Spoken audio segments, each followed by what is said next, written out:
Hey everyone, it's Hirsch Wilson, and today is October 7th.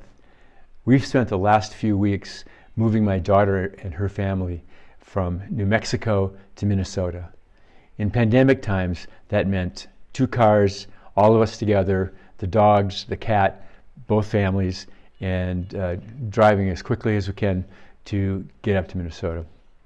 Now, this is a trip I've made a number of times since being a college kid, but I'm always amazed at how beautiful the trip is, from the Rocky Mountains to the flats of Kansas and up into the rolling hills of Nebraska and Iowa, and then into the forests of Minnesota.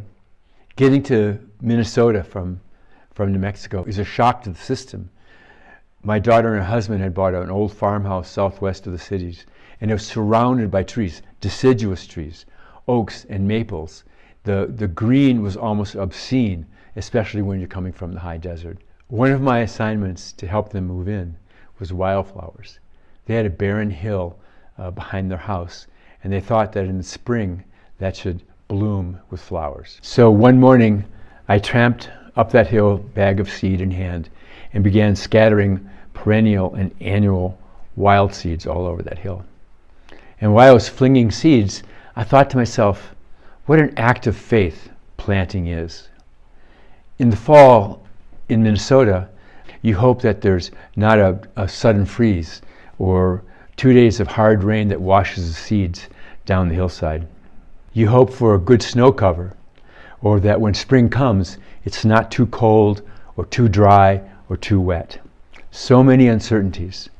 It's no wonder that in prehistory there were so many gods dedicated to growing and to agriculture. It is that uncertainty, that not knowing what's going to happen next, that is so difficult for us. In hard times, we crave answers.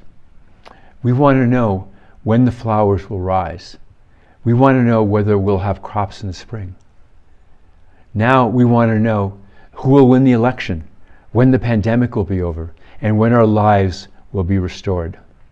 Fools use this craving for answers to preach certainty.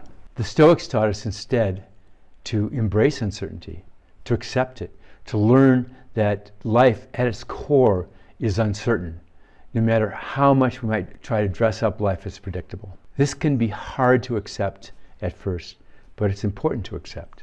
The American philosopher Rebecca Goldstein remarked that the task of philosophy is to eviscerate our happiness, especially when our happiness is based on illusions like certainty.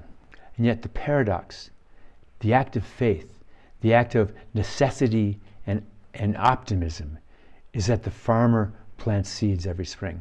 With all the uncertainty and mendacity of our present times, we get up every morning.